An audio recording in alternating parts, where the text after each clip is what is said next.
Okay.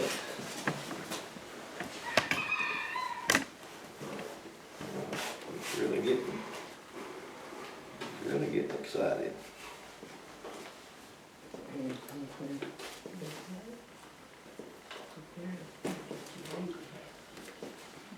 Okay, I put this, Kirby brought something to my attention, and I hadn't really paid attention to it myself. And I talk about in gematria always reducing any number, well, it doesn't matter how many characters is in the number, but always reducing it down to its single character, 1 through 9. Because in ancient Hebrew, that's the pattern for everything. And I know that sounds big to say that's the pattern for everything, but 1 through 9 in Hebrew is the pattern, and then 10 through 90 is the manifestation or duality, because the characters have two, like 1 and 0. So they represent male and female.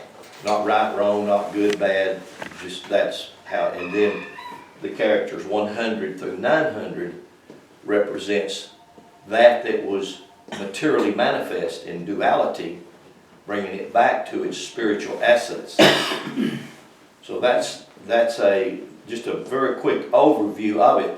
But I've made a habit of saying something that's incorrect. I would always say reduce it to its lowest common denominator. And Kirby said that's not its lowest common denominator. And I said, well, really what I meant is lowest single digit. But you can think one thing and say one thing and confuse people. I do. So Kirby brought that to my attention, so I put that up there. And this is the Aleph, the Beth or Veth, pronounced with a B or a V, like in Victor. You should write that down underneath them so I can take a picture. And this is called the Gimiel. This is called the Dalit. This is called the Hay.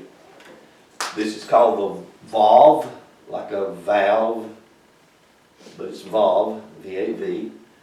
This is called the Zayin. And this is called the Che'at. And this is called the Shemak.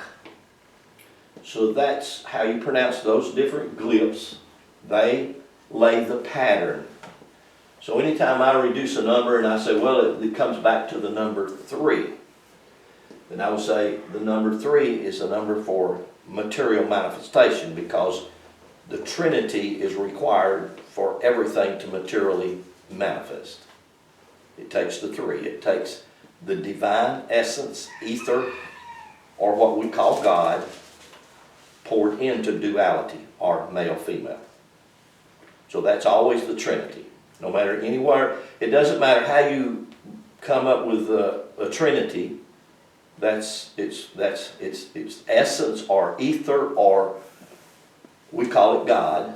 Not an old gray-headed man or a father somewhere out yonder, but the essence, the power, the ether into duality. So that if you come up with this, any particular word that would reduce down to the Gimiel, down to 3, that would be the root meaning of that word.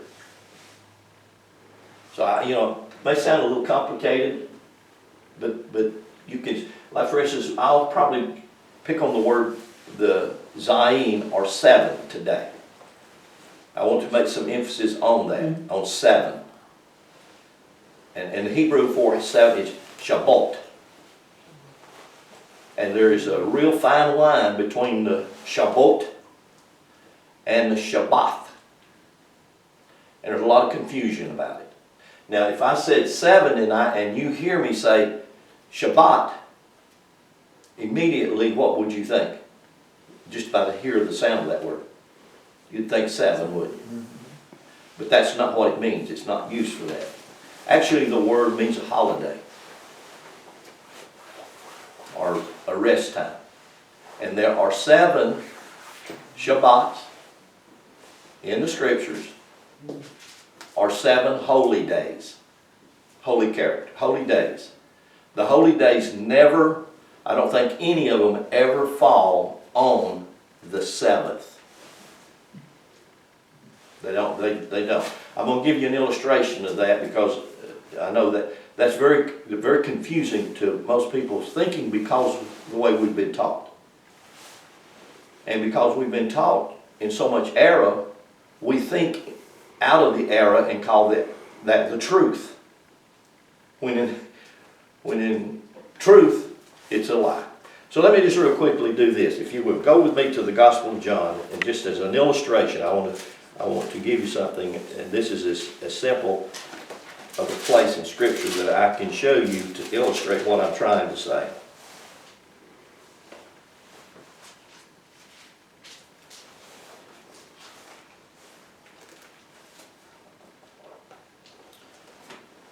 Everybody find John chapter 19. You're familiar with this passage of Scripture. Most everybody is because it's celebrated every year at Easter. And lots of stories are told around this. Even though it's an astrological story, and it's an astrological story about the sun, its relationship to the earth, and their relationship to the moon.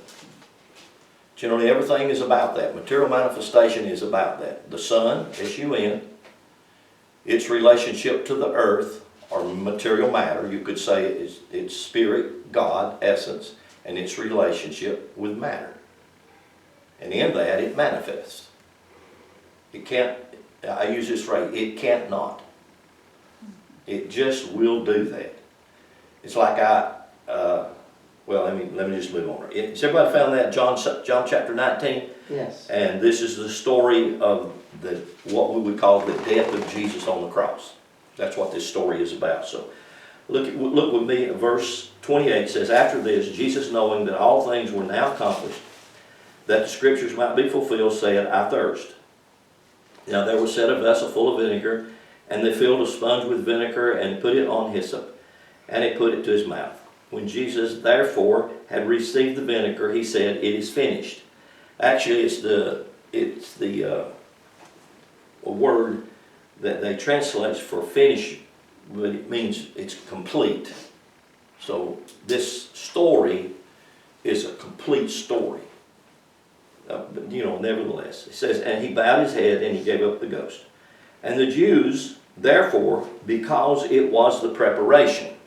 Now, if you pay attention to these, I'll mark these days off for you because you can actually go back and trace this. Now I can show exactly what day of the week this is happening because it gives you that information. So verse 31 says, therefore, because it was the preparation that the body should not remain on the cross on the Sabbath. You see that word Sabbath? That word Sabbath, you think that word says seventh, S-E-V-E-N-T-H, right?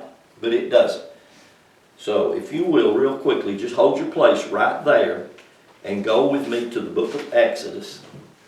Because see, that word Sabbath is not used in Genesis 3 for the seventh day. But that's what we are taught to say that it is. Let's see here.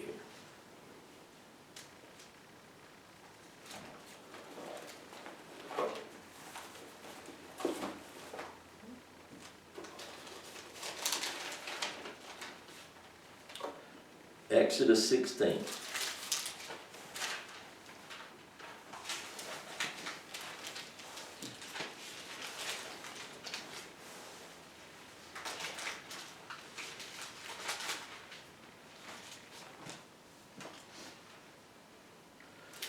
You see that? Exodus 16. Look at verse 23.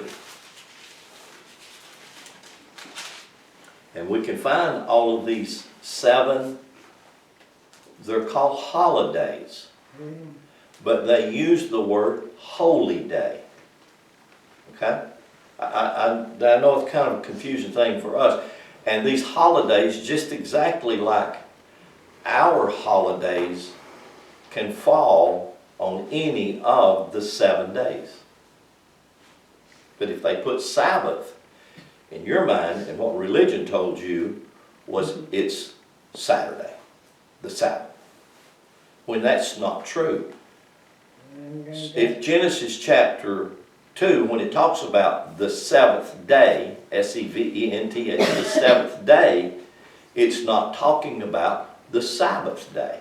Like for instance, here in verse 23, and he said unto them, this is that which the Lord has said, tomorrow is the rest of the holy Sabbath. And actually you could say it's the rest of the holiday. That's how you would say it in Hebrew, the holiday.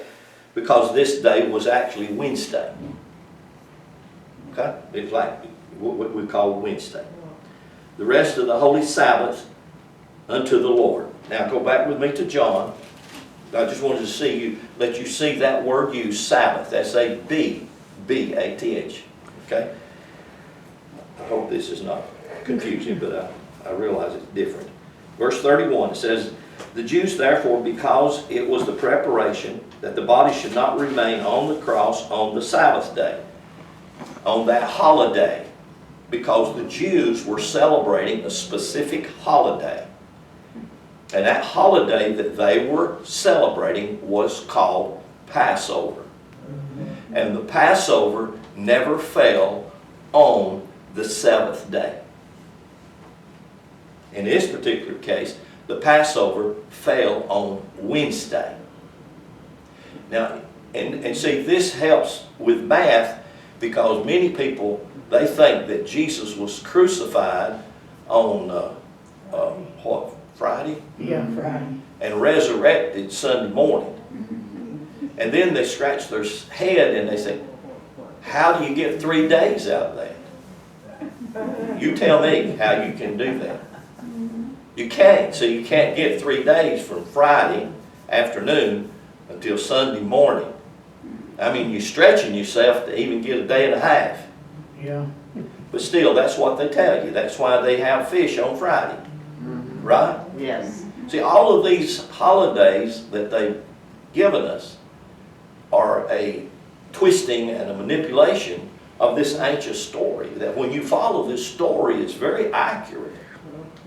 And when you see the accuracy of it and you begin to see what it means, changes the whole scope of everything. So when you see the truth, then the truth can truly free you. But if you see a lie and call it the truth, it ain't ever going to get you free. You may have the best intentions in the world and still not get the right results. So let's look at this again. Preparation that the body should not remain on the cross on the Sabbath day. And notice in parentheses what it says. If you see the parentheses there, what does the parentheses say? For that Sabbath day was an high day. A high day is a holiday, and the Jews have 7 high days throughout the year. Passover being one of them. Pentecost being one of them. They have 7 of these, and they're called holidays, and they never fall on the 7th day. Now you never knew that because no one ever took the time to explain it to you. So this story following astrology, because it has to follow astrology to the T, because astrology is just set in stone. It doesn't vary. You know, it is what it is. You can just follow it. The birds know how to follow it because it's an energy that the earth responds to, like the pulse of the earth. Our bodies responds to the pulse of the earth, even though we don't feel it and don't even know it. So there is a harmonic convergence between our body and the electrical, magnetic energy that's in the earth, which that is God. And scriptures are written about this coagulation of the energy with the material matter, earth.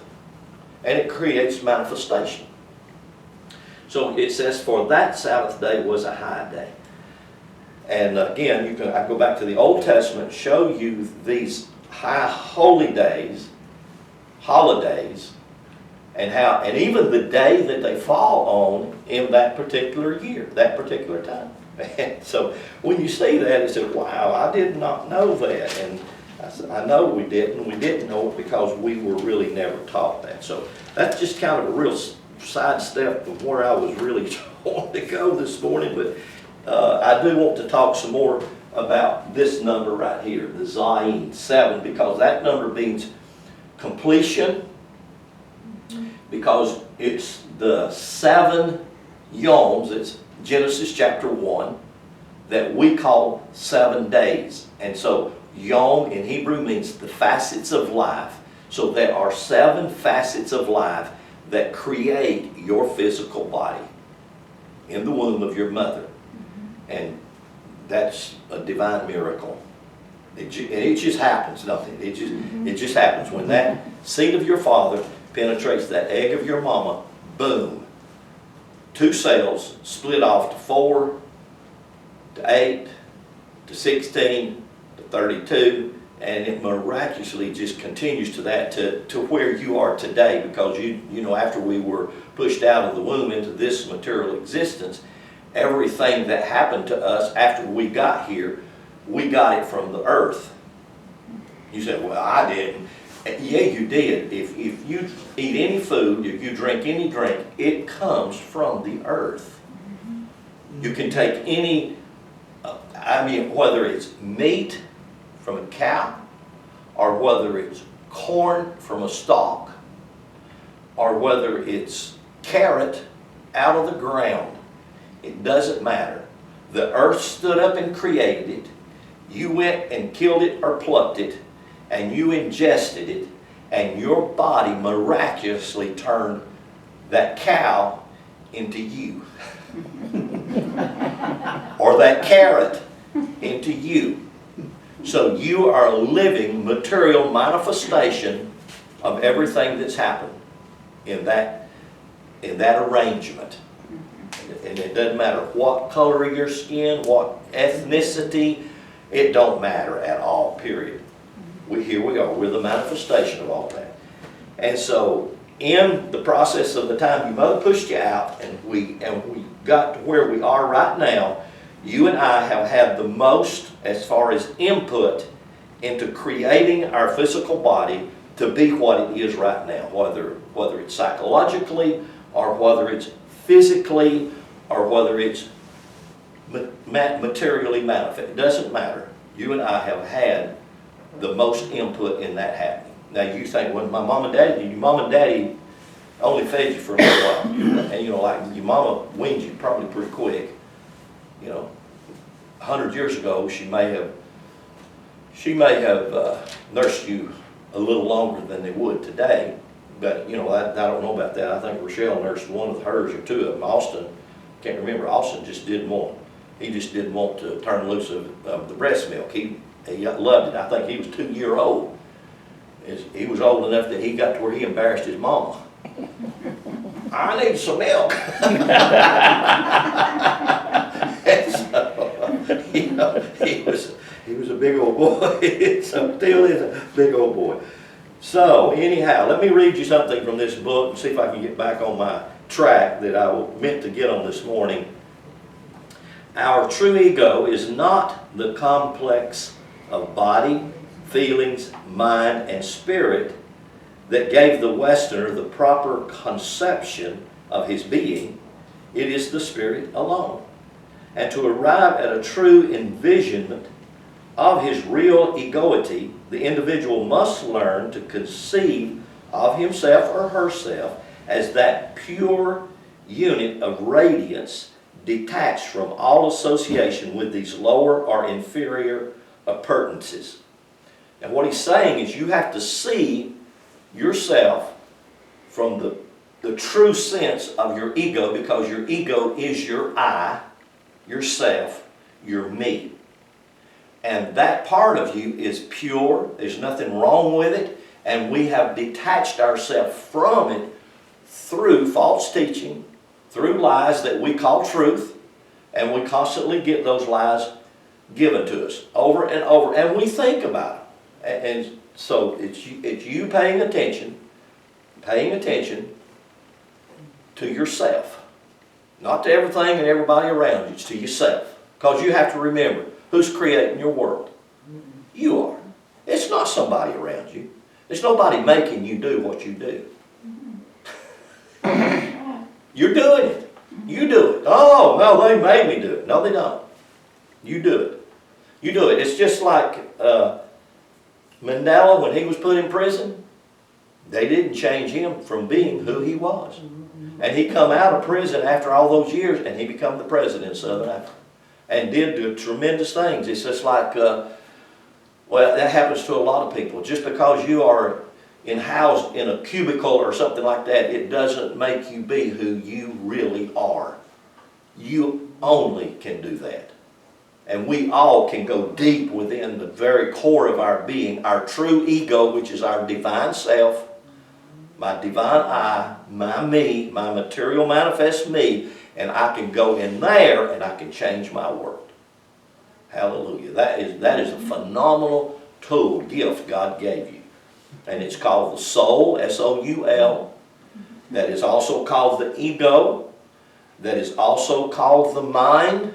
And you can take these words. You can look up the word I in Latin. And the Latin word for I, or self, is ego. You can look it up in Greek, the same thing. Look up the word for I, or self, in Greek. And it's the Greek word ego. And it was used as the divine self for thousands of years. Until about 150 years ago. Then the ego became, through psychology, the ego became your wicked self. The part of you want to kill. The part of you want to get destroyed. And so we have for 150 years, because of false teaching and error, been trying to destroy a vital part of our being that doesn't need to be destroyed. It needs to be trained. It needs to be nourished. It needs to be listened to, because it's trying to tell us the truth, and many times we can't hear it because of religion and politics. So, let me read on here just a minute. An extreme elaboration of the ideology even went so far as to deplore the fact that pure spirit debased and defiled itself the moment it made conjunction with the putrid matter. Now that's a powerful statement if you can hear it, because religion has said that basically and taught us that the moment that the putrid matter, or in other words the physical body, began to take over, we wanted to get rid of it, rather than to realize we didn't create it. Who did create it? Who created your body? God created your body in the womb of your mama, and then you built from there. You did it.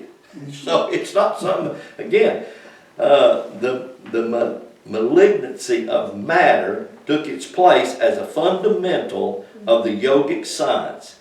And from this unbalanced view rose the theological ignorance of the intellectual sanctity which has steeped the Western mind in morbid moronism. Reading Kuhn is difficult because he's a linguistic, and you have to really pay attention to what he says and how he says it. And so we've been duped under moronism. So we have been kind of like morons, not even paying attention to the very fact that we have been and are. So let me mention a couple of things here, and this, I guess, if it gets fact checked or it'll get pulled down because of what I need to say. Go with me to the Gospel of John, chapter 1 John. I mean, I'm Little John in the back. Go back to Revelations and turn back a few books to 1 John. 1 John chapter 4.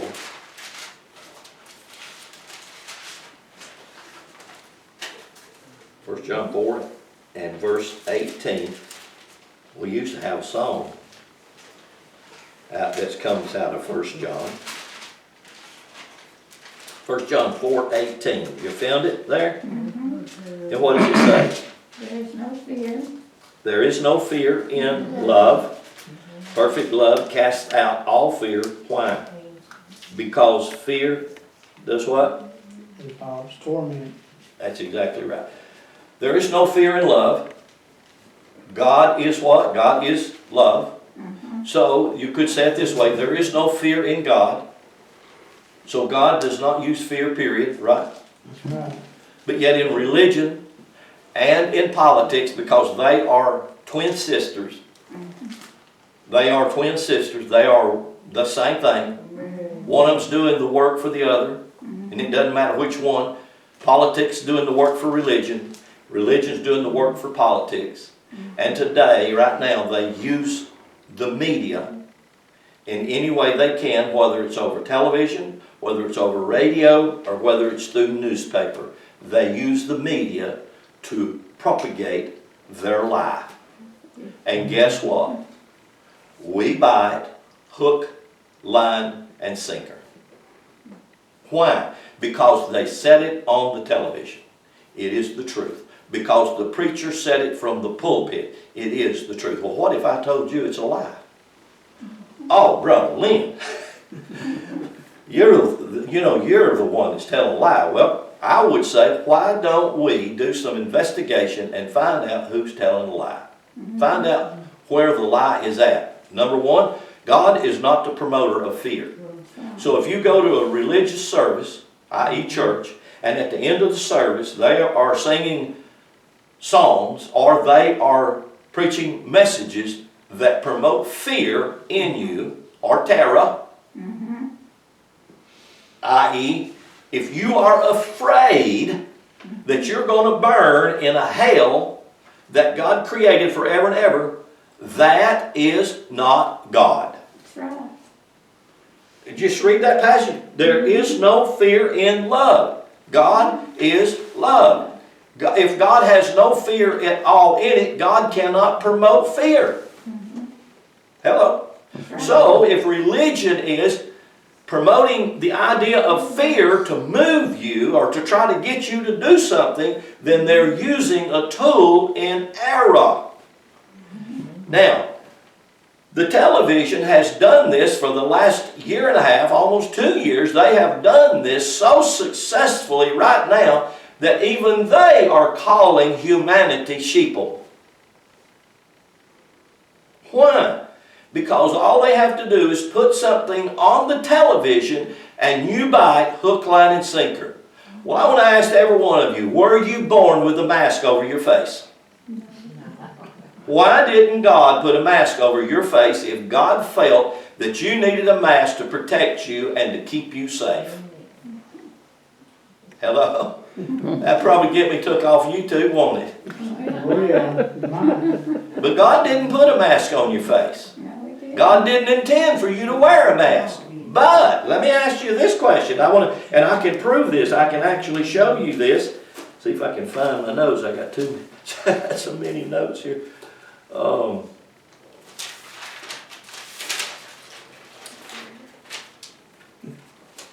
And you can, every one of you can look at this. You can look it up. Just look it up. A virus. Did you know that your body is filled right now with viruses? Now, if God knew that, God created your body. Did God create those viruses and put them in your body? Yes. Absolutely, yes. Did you know that your body is filled right now with bacteria? Did God create that bacteria and put it in your body for a reason? Absolutely. Did you know that your body is filled right now with parasites? This is really getting good now, ain't it? Yeah. You got all this stuff growing in. Yeah, your body's filled right now with, I'm not just talking about a few, I'm talking about literally millions. Millions of viruses, of bacteria, of parasites, of fungi. Women who have yeast, men or women who have fungus in their toes or their fingers or wherever they have, or on your skin. Irritations on your skin. Do you realize God created your body and put all that in your body and still didn't put a mask on your face? Wonder why? Because God also created your body to have something to combat that, and it's in that that's in your body that combats that, that makes you stronger so that you can be strong and be healthy and live long on this earth and do what God designed for you to do.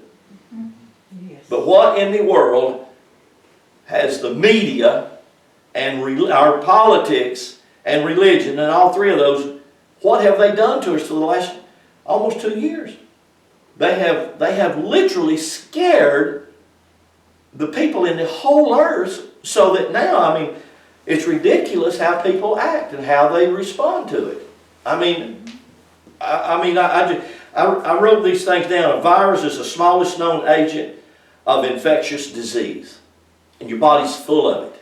I mean, full of it. I would call these the ites of Scripture. Hittites, Jebusites, Canaanites, all of the different ites. I think there's 7 different ites that God said, go kill them. And you know, we always say, well, there were people, God said, go kill. Well, God, I thought one of the commandments that God said, don't kill. But wait a minute, God, you want me to go down there and kill all these people, kill their kids, kill their dogs, kill everything about them? But yet you said don't kill.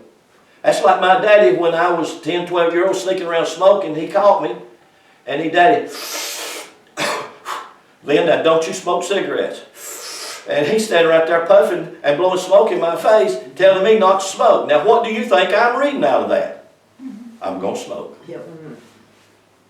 Well, to think that God's going to say don't kill, and then God goes around and kills everybody, what does that make God be? Well, I tell you, we have got to come back to a serious, I'm talking a serious evaluation of what we think or what beliefs we've been taught and measure them in light of the truth. But the key there will be finding the truth. So viruses are, your body's full of them. Bacteria are 10 to 100 times larger than viruses, and they get their energy from sugar, protein, and fat. Bacteria cause many types of diseases. They range from mild skin irritations, and y'all got one? If you got just a little small skin irritation, where have I got one? I got one right there. Kind of bust, trying to bleed, and that's a bacteria. I curse you in Jesus' name.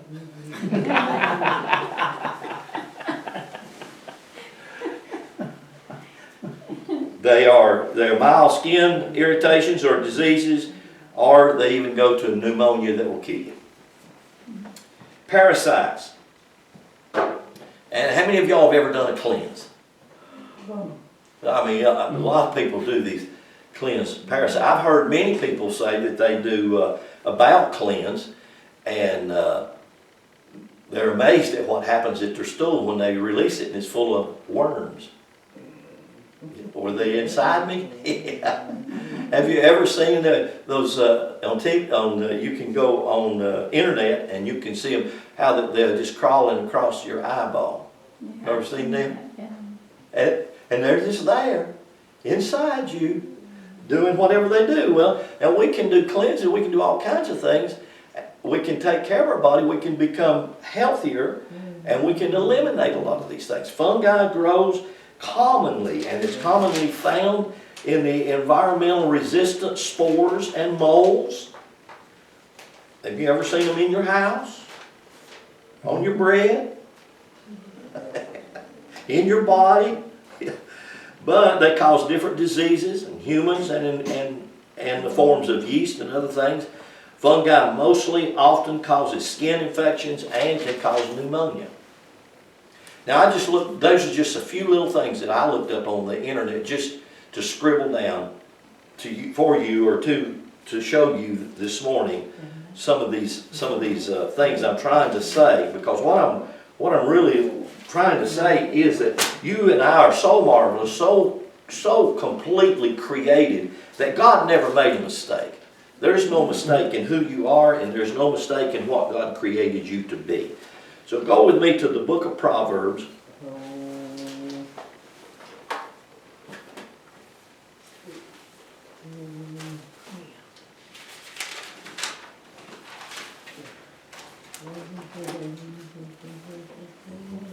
Just find the Book of Proverbs.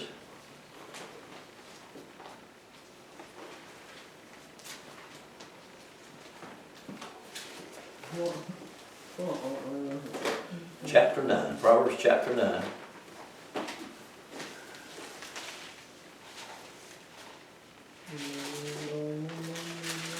This book is called The Emerald Tablet by Dennis Hawk. And I want to read you something that he wrote. The Emerald Tablet was found numbers of years ago, and it proved a lot of things and debunked a lot of things.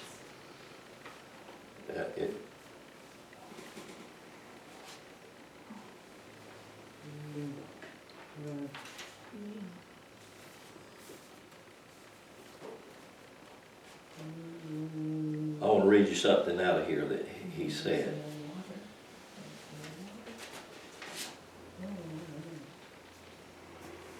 How many of y'all have heard the word of alchemy? I know you have here. Alchemy, alchemy, alchemy. You ever heard? Heard it from you. Yeah, okay. Well, there's just a lot of books about alchemy. And the idea that many people promote through alchemy is to take lead and turn it into gold. Now, you can't do that. But that's the idea behind alchemy. Well, chemistry comes from that word alchemy. Chemistry comes from that word, the root word alchemy. Alchemy is an ancient practice, and it goes way, way, way back. But it had nothing in the world to do with turning lead into gold. It had to do with turning the material essence into the divine essence that it's intended to be. So true alchemy had to do with your work on yourself. So let me just read you something. He says, without doubt, the Emerald Tablet was the inspiration behind alchemy for centuries. Many medieval alchemists hung a copy of the tablet on the wall of their laboratories and constantly referred to the secret formula it contained. So they were saying that the Emerald Tablet contained a secret formula, and in that formula was the ability for them to make gold out of lead, which is not what the Emerald Tablet was about. I'll show you the Emerald Tablet right here. It's just that one page. And that one page, there have been literally hundreds of thousands, millions of pages written about that one page. I think there may be probably less than 1,500 words, probably way less. There are 7 sayings in that statement right there, and that's called the Emerald Tablet. And so there's so much written about it, but it's not about turning lead into gold, it's about turning you into your true essence, which your true essence is divine. Okay? And the Gnostics knew that. When I say Gnostics, Jesus said in John 8, you shall know the truth. Y'all remember that? Yes. The word know is the root for the word Gnostic, Gnosis. Gnosis. Gnostic, Gnosis is Gnosticism. The true Christians, I must have to really go slow through this because the true Christians date back to around 350 BC, and they were called Essenes or Gnostics. And the reason they were called that was because they separated themselves from all cultures, all peoples, and went out and kind of lived alone, lived separately. And the reason they did was for purification or for purity purposes, or to come outside of the religious boundaries. And so a lot of people do that with communities, and I'm not against that at all. If it's set up in a beautiful way where it's the heart of it, the mind of it is toward the people, it's a phenomenal, phenomenal program, because that way the strong can help the weak, and the weak can benefit from their strength. It should be that way. And that's how the Essenes were. That's the community, but they also practiced so many things. They were the true Christians. They were called Christians. The reason they were called Christian because they were Christed. And if you look up the word Christ in the Greek, it'll be the Greek word Christos, and actually it means anointed oil. It's not a person's name. It's not referring to any individual. Yet through religion we are taught that Christ is a person that was named that 2,000 years ago. And we isolate that one person and say he was the Christ. Not knowing that I'm the Christ. Not knowing that I am Christed. In other words, not knowing that I have this holy oil in my being. If I don't know that, and I don't know how to draw on it, don't know how to use it, don't know how to initiate it, then it can't do me the benefit that it's supposed to do, or it's designed to do. You see what I'm saying? So the Gnostics knew this, and that's what it meant. It was a knowing, and that's why Jesus said in John 8, you shall know, gnosko, that's gnosis, Gnosticism, alchemy. You shall know the truth, and the truth will make you free. It's the truth that does all that. It's not religion. It's not because I believe and I'm right on my beliefs. So here's what he says. He says, the Gnostics focus not on faith.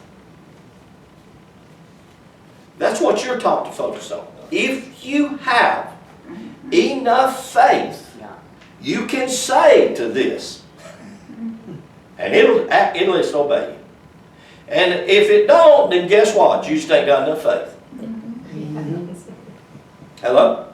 And so you know what every one of us do? We come up short and can't measure up. So what do? We look for a man of God, a woman of God that's got enough faith to do what I can't do. And the only problem really is this, ignorance.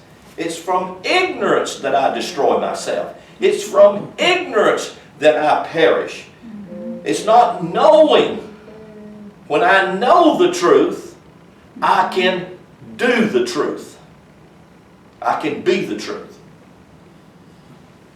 So, he said the Gnostics focused not on faith and contribution, but on the attainment of direct knowledge of reality through private, psychological, and meditative exercises. They sought preparation of their own personalities so they might develop gnosis or direct knowledge of the ultimate truth. And they held, now I want you to hear this because I know I'm treading on thin ice. I know that I am. And I know it's difficult many times to hear. They focused on the ultimate truth, and they held the light and the dark, the good and the evil, to be equally one. We don't. Religion has taught us that they are contrary to each other and they fight each other. So we have the darkness fighting the light, and you do not see the sun setting out there in the west every evening at 6 o'clock or so, and it's struggling real hard not to be sunk down into the darkness. It ain't. It's just settled easily, and watch it. It's just fun to watch it just and it just settles right into the darkness and goes to sleep. And in the next morning, it doesn't struggle not one bit, and the darkness is not reaching up, holding on to it, saying, no, you're not going back into the light.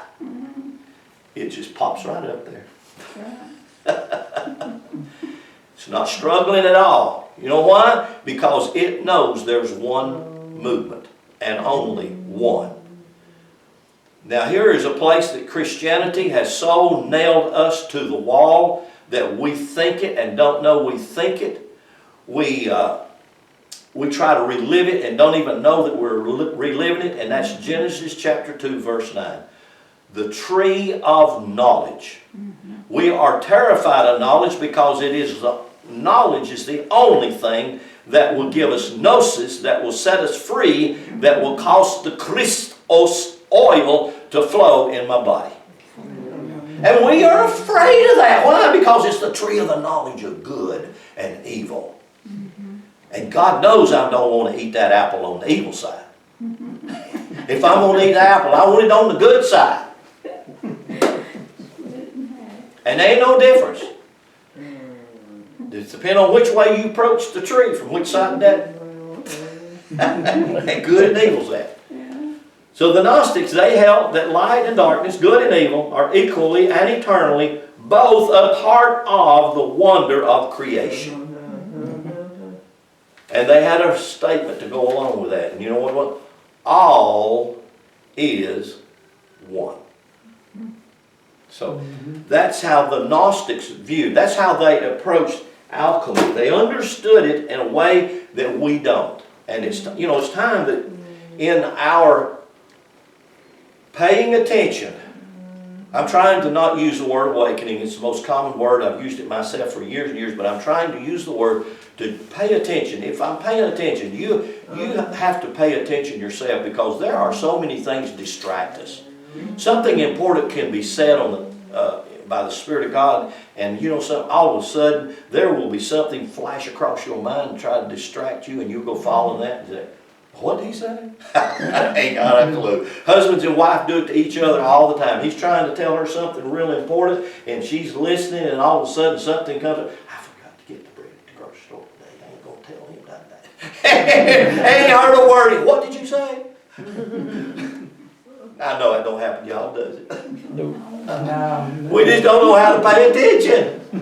But it's when we really pay attention to the vital things, the things that are important. The things that are important that we need to pay attention to are the things that's going on inside us. Learning to tune in to the Spirit as it speaks inside me. Okay, did you find Proverbs Chapter 9, I hope? Let me get over there with you. Proverbs Chapter 9.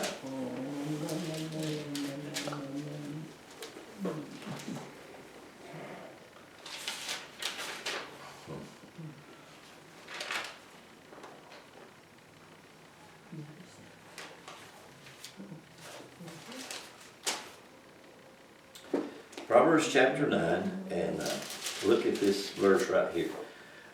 Verse 1, it's just a tremendous verse. Wisdom has builded her house. And the word wisdom is chokma. In alchemy, you have the Kabbalistic alchemy and Kabbalah.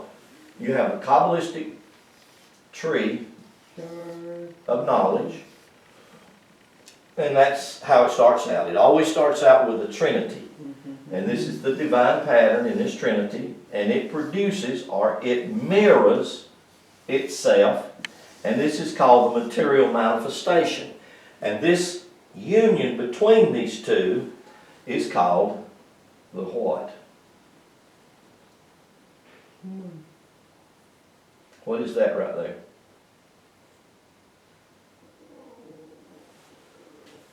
Fish. Well, that's what I thought, but I was scared to say it. Pisces. Oh, okay. Yeah. The fish. Yeah. You are fishers of men. Yeah. So the fish are that merge. See, this is the divine pattern, the Trinity. And the Trinity mirrors itself in the material manifestation. In the material manifestation, you have the Father, which is called chokma. That's the word for wisdom. Chokma.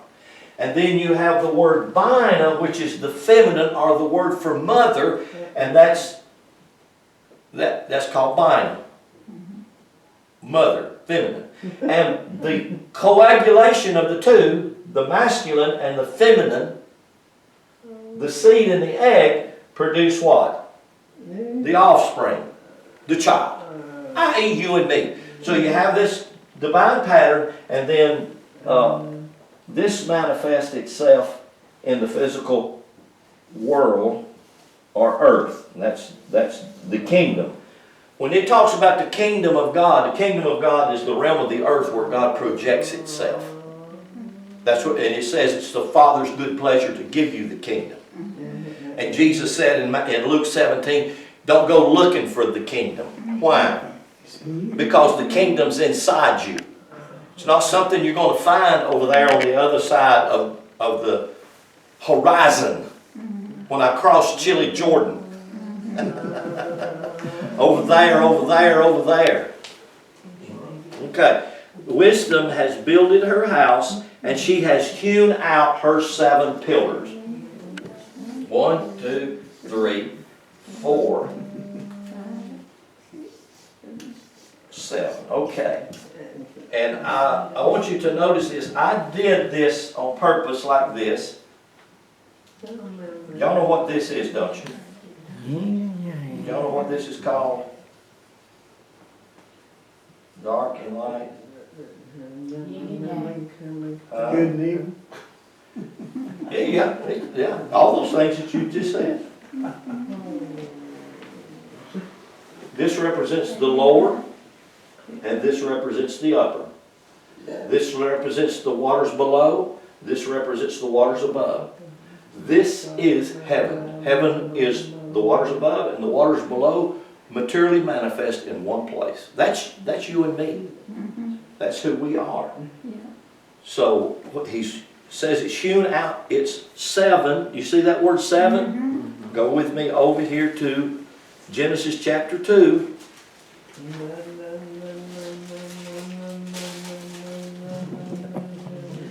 Genesis chapter 2, and we'll just close with this verse. Genesis 2, verse 1 says, the heavens and the earth were finished, and the host of them, and on the 7th day. 7th day. Now let me show you. This is day 1. This is day 2. This is day 3. This is day 4. This is day 5. This is day 6.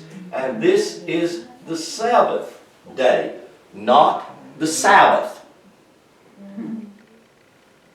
Doesn't say that. It says on the 7th day. It said wisdom hewn out its house. Whose house are you? You're the house of wisdom. You're the house God lives in. And it's hewn it out of what? 7 pillars. Those 7 pillars are the 7 yoms of Genesis 1 and 2, which is the temple, the house of God, that's built on the pillars of 7. In other words, completion, perfection. God made you complete, and God made you perfect. Now that doesn't mean that you have materially manifested that at this point in your life, because you may have flawed it. You may have scarred it. You may have done something to it. Most of us have. And so now then we're going back and trying to go see what can I do now by practicing alchemy, which is a form of meditation, a form of finding the truth, and then the truth making me free from all the other things that have contaminated me or have gotten me stirred or distracted. Now, there is a key, and I thought I would talk about some this morning, but I just don't have the time to do it. There is a key, and it's found right here, right in the dead center between your male and female brain. It's just found right here, right in the dead center between your masculine and your feminine brain. And it's the gland, it's number 7. So each one of these are glands. This 7th one is called the pineal. Pineal. It looks like a pine cone. Shaped kind of like a pine cone. Kind of got these little burrs on it. Like this. And so, y'all know what a pine cone looks like, don't you? You don't look like that. Okay. Well, singular. Singular. It's a little bit. It pleasurized me a little bit. singular. And the staff of the Pope is just exactly like this. This is where the Pope holds the staff. The rod of authority is the staff. The thing, and you can look this up if you want to Google it, right here above it. The staff of the Pope is this pineal, or pine cone, which represents the pineal gland. It's a gland right here in the middle of your eye that you can open it up, or you can energize it, or purify it, or clear it up if you want to. You don't have to. You can just stay the way you are. How do you do that, Brother Lynn? Well, one of the main things is drink good water. Good water. Structured water. If you find a really good spring where it's coming up out of the ground, the water's just really coming up out of the ground, that's usually pure structured water. That's good for you. Go out here and turn the faucet on and drink it, that's bad for you. It's not good for you. It's filled with all kinds of stuff. Matter of fact, if you had seen it while it was over here at the plant, before it went through all the purification, you say, ain't no way. I ain't drinking that. Look at what's in it. Yeah, all them things I just listed right there, every one of them, it's full of them. So when it comes out there, it's not. So drinking pure water, good water, and meditating. Especially, there's just a lot of ways to do it. Meditation is one of the ways. Just take 5 minutes, close your eyes, shut your brain down, try to get quiet. Just try to get quiet and just practice that quietness. And simplest way, and I remember one way, I was teaching this a long time ago, and Connie would say, well, I just can't do that. I just can't do that. I said, well, you can, you just figure out a way. And one way that she found that for her worked really good, and she did this, she practiced this some back, quite a number of years back, is she would light a candle and sit there and watch the candle flicker. And watching the candle flicker took her mind off of everything. And she could do that. And did that. So she practiced that for a little bit. Not consistent, but just a little. But you can do it consistently. Till you learn to discipline yourself and just quieten your mind down. Learn to do it 5, 10, 15 minutes. And through that you'll open the pineal gland. And Jesus said it this way. I'll just read it to you in closing.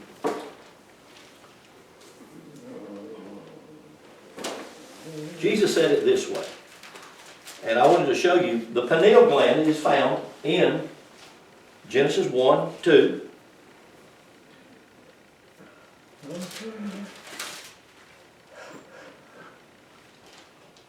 Jesus said it this way. I'm looking in Matthew 6:22. The light of the body is the eye. Is the eye. You know what the pineal gland is called? It's called the eye of God. E-Y-E. Singular. Not eyes. E-Y-Z-E-S. I can spell these words for you. You got 2 eyes, a left and a right one. And use through these 2 eyes, your left one and your right one, your good one and your evil one, you see the world. And it's through these 2 eyes you decide whether it was evil or good. You decide that. But through the eye, the single eye, you don't see good and evil. You see all as one. And that's what Jesus is referring to right here. Verse 22, the light of the body is the eye. Therefore, if your eye be single, one, your whole body will be filled with light. And when you fill your body with light, you dispel the darkness, or you dispel the other things that contaminate or hurt or you get rid of.